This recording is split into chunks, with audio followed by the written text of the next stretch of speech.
Bonjour à tous et bienvenue sur Azur TV dans votre émission Côté Sport au sommaire.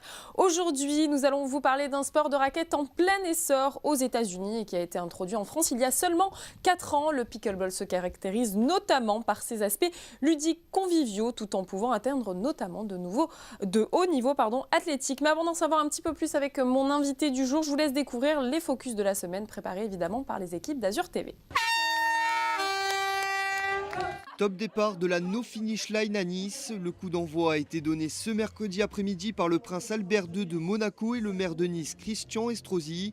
Après Paris, Oslo, Athènes et Monaco, la capitale azuréenne est donc la 5e ville européenne à accueillir cette course caritative destinée aux enfants défavorisés. Le prince Albert a pris l'initiative il y a plusieurs années, dans ce domaine comme dans d'autres, autour d'événements sportifs notamment, mais d'autres événements d'autres natures aussi, de souvent les mettre au service de grandes causes, généreuses, caritatives, et notamment ici au service des enfants, les plus faibles, les plus démunis, malades.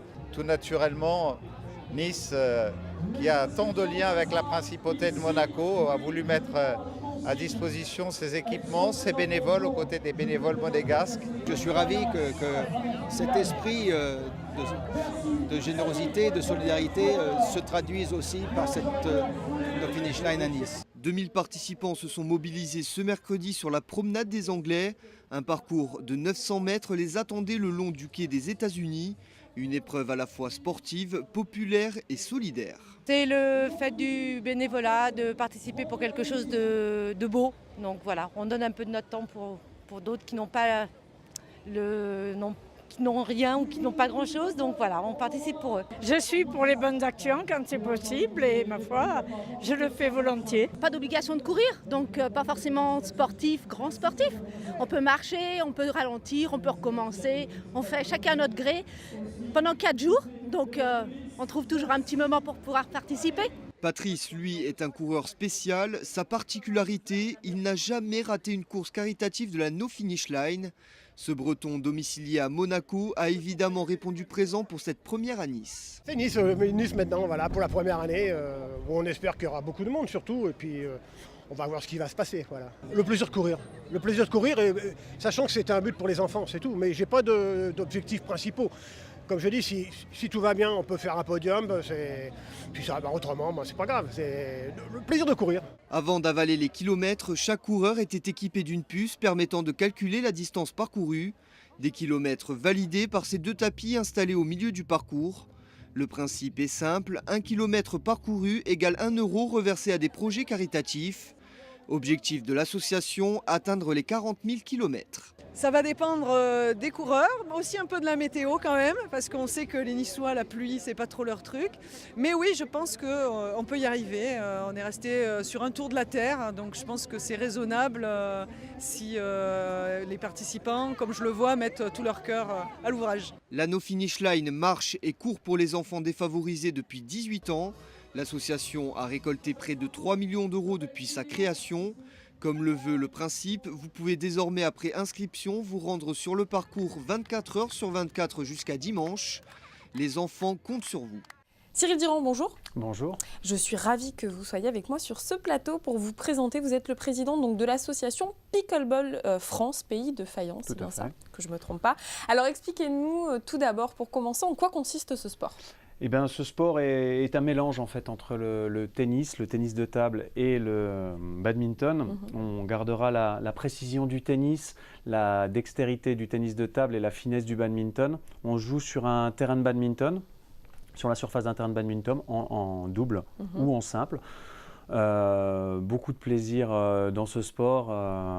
Bref, c'est voilà. Et ça regroupe donc vraiment les trois activités. Ça regroupe vraiment les 3 activités. Une personne en simple, quand on joue en simple, les tennisman se débrouilleront plus facilement, et en double où ça se développe vraiment le plus.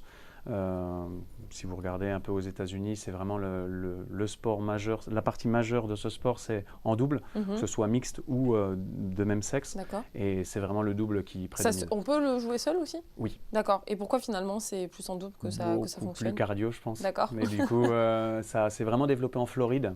Vraiment, pas le berceau, mais le plus gros développement se passe en Floride, où la moyenne d'âge est très élevée. Mais donc, c'est des anciens tennisman, des anciens joueurs de badminton ou de tennis de table qui en profitent. On parlait notamment en off, avant de commencer l'émission, du paddle qui a connu vraiment un essor considérable depuis environ 2 ans. Comment vous expliquez finalement que ces sports de raquettes un petit peu cardio plaisent de plus en plus et séduisent notamment les Français aujourd'hui? Ça apporte une alternative, je pense, au tennis ou au badminton et au tennis de table, qui sont les sports prioritaires, on va dire, même ne serait-ce qu'en France. Et ça apporte un peu de fraîcheur, un peu de jeunesse. Et le paddle, voilà, comme je vous disais tout à l'heure, ça fait 10 ans à peu près que c'est lancé, donc ça fait 2 ans que ça explose. On espère aller un peu plus vite, mais on sait qu'il faudra un peu être patient. Un peu de temps. Justement, une brève histoire peut-être du pickleball. Aux États-Unis. Aux États-Unis, parce que du coup c'est très récent en France. Né dans les années milieu des années 60 aux États-Unis, des voisins en fait qui en revenant un jour d'une journée de golf se sont dit tiens, qu'est-ce que c'est, mes enfants ne font rien, c'est pas possible. Donc hop, ils sont allés dans le jardin, ils avaient un vieux terrain de badminton, un filet, des raquettes de tennis, des balles un peu similaires à celles-ci qui sont des balles de baseball en plastique. Et ils ont dit allez, on essaye, on va occuper les gens. Et 2 ans après, ça a commencé vraiment il y a eu le premier terrain qui a été créé. Souvent le sport c'est dû au hasard. C'est complètement du hasard, et c'est surtout que la personne qui a vraiment inventé le sport était une personne du Congrès américain. Et basé du côté de l'État de Washington, donc qui a pu parler mine de rien de ce sport, qui s'est développé. Et la première fédération, 1984, donc la fédération américaine 84, donc c'est quand même très récent. 15 ans après la création. Et là maintenant, elle est émergente depuis 10-15 ans, on va dire. C'est là où il y a des pros, des semi-pro, semi-pro qui existent aux États-Unis. Pourquoi on a toujours un petit peu de retard en France, puisque voilà, on sait que ça existe depuis les années 80 aux États-Unis. En France, on peine un petit peu à faire venir, à importer de nouveaux sports quand on voit qu'il y a le football, le basket ou bien le rugby qui marche plutôt bien. Je vous dirais peut-être par envie de garder nos habitudes. On voit que le soccer, le football chez nous, le soccer là-bas ne fait pas l'unanimité non plus. On pourrait presque retourner la question dans l'autre sens. Oui, c'est vrai. Ils ont un sport comme la crosse qui n'est pas du tout, qui est très peu développé, je pense, en France. Le softball que j'ai vu dans votre dernier reportage, qui, hormis regarder quelques reportages, on n'en entend pas trop parler. Donc je pense que chaque pays a sa spécificité, et c'est cool que certaines personnes amènent ce sport, des nouveaux sports et les fassent découvrir. Alors, quelles sont les règles? Je vais regarder aussi un petit peu sans problème. C'est très léger. Alors c'est très léger, on est sur des raquettes qui font entre 250 et 350 grammes pour les plus lourdes. D'accord. Comme vous pouvez voir, il y a des formats différents. Alors, en fait, c'est juste le périmètre global de la raquette qui compte. Si vous regardez, celui-là, le manche est plus long, comme ceci. Et là, manche plus court, mais du coup, elle est plus allongée. Alors certaines personnes ont une facilité. En fonction des affinités de chacun. D'accord. Donc pour y jouer, il faut se munir d'une raquette et des balles donc très légères. Voilà, 2 balles très légères, en plastique troué. Donc ça pour jouer en extérieur. D'accord. Et ça pour jouer en intérieur, donc plus de prise au vent, comme il y a des trous un peu plus gros. Voilà, c'est ça. Voilà. Donc plus de prise au vent, donc on joue à l'intérieur avec la balle orange. La couleur, peu importe, c'est vraiment la taille des trous. C'est pour les voir un petit peu plus. et en jaune, c'est une balle pour jouer en extérieur. D'accord, très bien. Différentes marques, différents modèles. Pour les baskets ou la tenue de sport? Une tenue de sport. Normal. Très bien, je pourrais en faire alors. Parfait. Par rapport aux règles, alors, est-ce que ça se fait un petit peu au badminton, puisque le terrain est similaire ou pas du tout? En fait, quand ils ont créé les règles, ils se sont basés vraiment sur le mix de tous les sports. Ils ont cherché un petit peu ce qui était le mieux. Donc on est sur un terrain de badminton avec un filet plus bas que le mini-tennis, plus bas que le tennis, à peu près à hauteur du mini-tennis. Ils ont créé une zone où on n'a pas le droit d'attaquer de volley. Pareil, il y avait des raisons, raisons un petit peu historiques, mais du coup tout est resté. Et ça évite en fait un jeu trop rapide et ça met plus l'aspect technique en exergue. Donc c'est plutôt sympa, ça laisse la chance aux gens qui sont moins bourrin, voilà, d'être très bon à ce sport. Est-ce que vous pensez que les règles vont évoluer? Parce que c'est vrai qu'il y a beaucoup de sports. Alors je parle du rugby qui n'a rien à voir, mais le rugby par exemple, les règles évoluent perpétuellement. Alors on compare l'incomparable, mais je veux dire, est-ce que vous pensez que ça fait partie de ces sports où, donc un petit peu jeunes, où les règles vont évoluer un petit peu avec le temps? Alors les règles sont établies par une fédération internationale, régie par les Américains évidemment, mais qui a vraiment établi les règles et qui évolue. Les règles évoluent petit à petit par rapport aux problèmes qu'ils doivent découvrir. Je pense qu'il y a quelque chose qui évoluera vite, c'est au niveau du score, si on veut un jour que ça passe à la télé, parce que c'est anciennement comme le badminton ou le volleyball, où vous ne marquez que quand vous avez le service. D'accord. Ça peut être très long. Ça peut être très très long, et on a vu que le volleyball, si ça passe à la télé maintenant, c'est que c'est limité dans le temps. C'est voilà, un point, c'est un point. Donc les matchs peuvent durer combien en moyenne? En général, c'est des matchs soit de 11 points ou 15 points, mais ça peut durer un match. Un set peut durer 20, 25 minutes, 30 minutes, suivant le niveau des joueurs et l'équité, on va dire, entre les joueurs. D'accord, très bien. On le disait, le pickleball peut se jouer aussi bien à l'intérieur qu'à l'extérieur. Qu'est-ce que vous préférez, vous, personnellement, Alors, nous, en France, on aime bien l'intérieur, mais parce que c'est des habitudes, c'est plus facile, on n'est pas touché par le vent, on n'est pas touché par la pluie, par tous les éléments extérieurs. On s'est aperçu en allant à Madrid, parce qu'on se déplace en fait pour des événements internationaux. On a des Américains, on a eu la chance de faire la première coupe intercontinent entre les Européens et les Américains. Ça s'appelle la Bainbridge Cup. Et on a vu, il y avait du vent et que les Américains étaient déjà plus forts que nous. De base. Intrinsèquement, mais que les conditions météo ne les dérangeaient en aucun cas. Parce qu'ils étaient habitués. Parce que c'est comme ça, ils jouent en tout temps. Mais alors du coup, si par exemple la France intègre de nombreux championnats, ils vont devoir un petit peu s'habituer au fait de jouer à l'extérieur. On va devoir jouer en extérieur, tout à fait. Bon, d'accord, c'est prévu alors. Alors justement, on regarde tout de suite une petite compilation de différentes personnes qui jouent au pickleball en intérieur et en extérieur.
Alors, quelles aptitudes physiques il faut avoir un petit peu particulièrement, s'il y en a?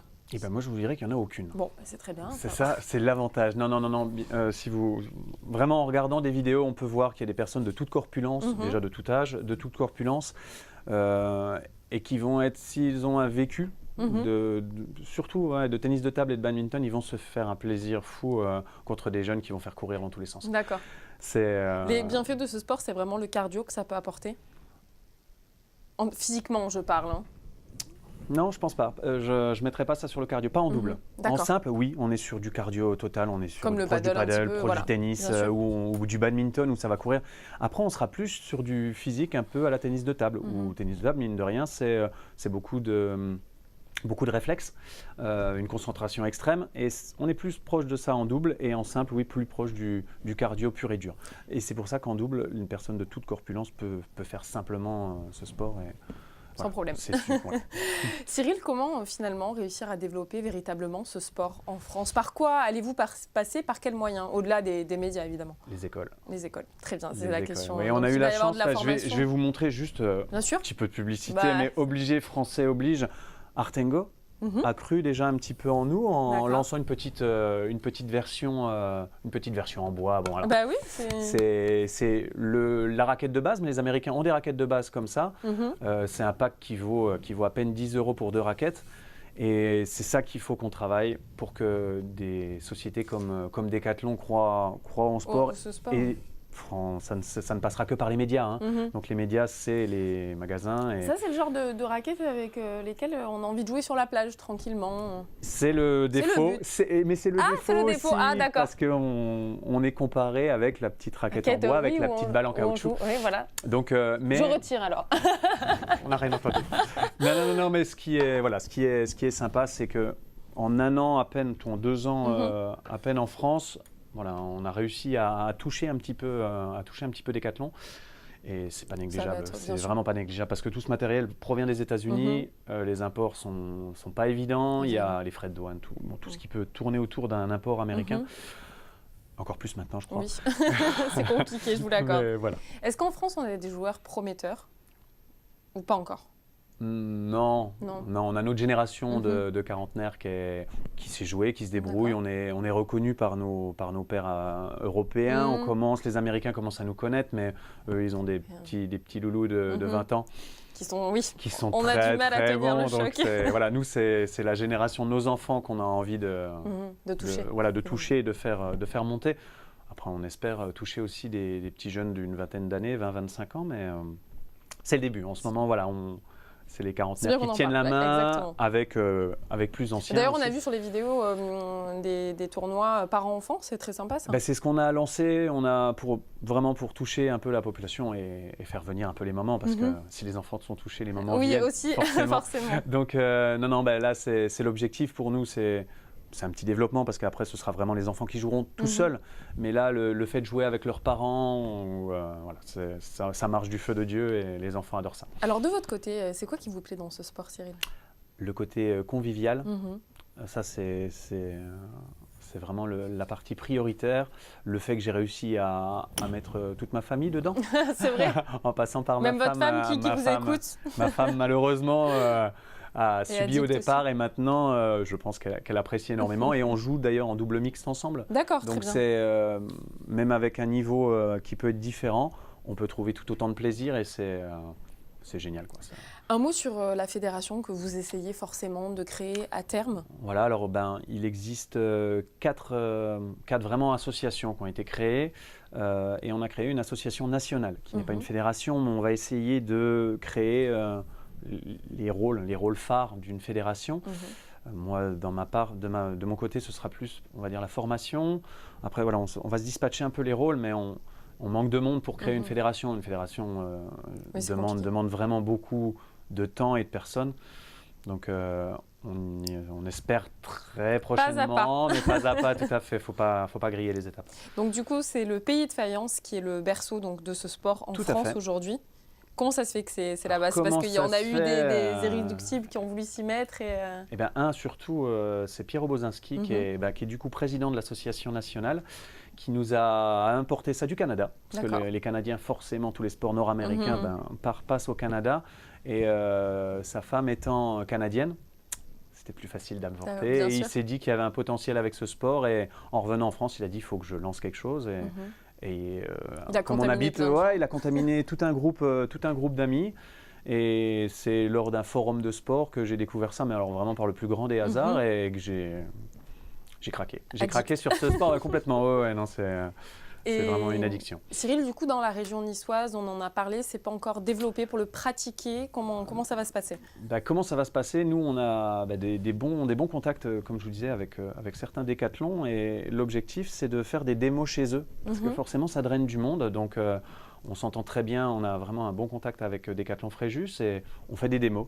Alors là, on va en faire une à la fin du mois. On en a fait une en décembre dernier. Ça ne draine pas des millions de personnes. Non, mais bien sûr. Mais si on a quelques personnes qui sont intéressées, voilà, nous, on est là pour les aider à créer une association, à créer un terrain, à leur fournir du matériel. On a cette possibilité-là et c'est ce qu'on essaye de faire. Voilà, petit à petit, on ne peut pas faire beaucoup plus rapide.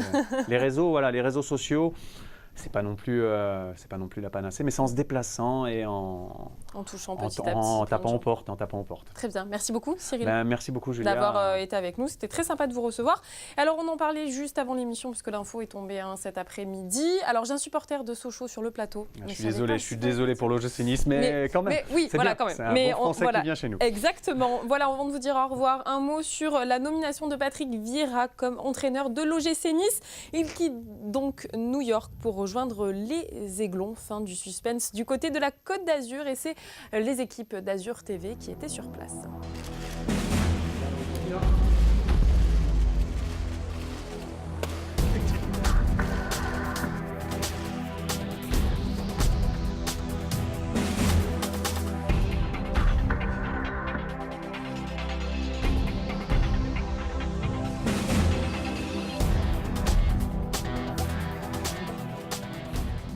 Séduit par les hommes pour mener ce projet à bien.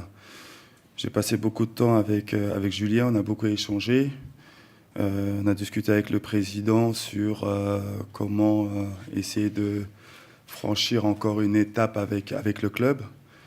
Et quand je regarde bien sûr l'effectif qu'il y a au jour d'aujourd'hui, ça me donne vraiment très envie. C'est très encourageant. Je pense qu'il y a vraiment tout ce qu'il faut ici pour réussir et mener ce projet à bien. Je pense qu'il y a des projets qui ne se refusent pas. Et je ne pouvais pas dire non à ce projet-là parce qu'il y avait vraiment tout était vraiment réuni ici. Tout est vraiment réuni ici pour que je puisse bien travailler. Je sais que j'aurai le soutien des gens du club pour bien travailler sur ce projet. Je l'ai eu au téléphone pour lui souhaiter de bonnes vacances et qu'on allait se voir le 2 juillet pour la reprise de l'entraînement. Après, je viens juste d'arriver. Avec le président et Julien, on a beaucoup de dossiers à traiter et chaque chose en son temps, on va dire. Non, mais c'est vrai que la barre est assez haute ici, on va dire, parce que c'est vrai que sur les dernières années, Nice joue très bien au ballon. Et ce qui est important pour moi, c'est de garder cette philosophie, c'est-à-dire de créer du jeu, un jeu qui est basé vers l'avant, un jeu où les joueurs expriment leur talent. C'est sûr qu'il y aura 2-3 idées que je voudrais mettre en place, mais ça serait vraiment pour entrer dans la continuité de ce qui a été fait sur les dernières années. Je suis vraiment très content de revenir en France. J'ai quitté la France à l'âge de 19-20 ans et malgré ça, j'ai toujours suivi la Ligue 1 et l'évolution de la Ligue 1. Et j'ai vraiment hâte de débuter parce que c'est une compétition, je pense, qui est de plus en plus difficile. Mais retrouver la Ligue 1, c'était un objectif aussi. Je voulais vraiment revenir, mais revenir dans de vraiment très bonnes conditions. Et comme je l'expliquais tout à l'heure, je pense que toutes les conditions sont vraiment réunies ici pour que je puisse faire du bon travail. C'est la fin de cette émission. On se retrouve évidemment lundi prochain pour un nouveau numéro de Côté Sport. À très bientôt. Bye bye.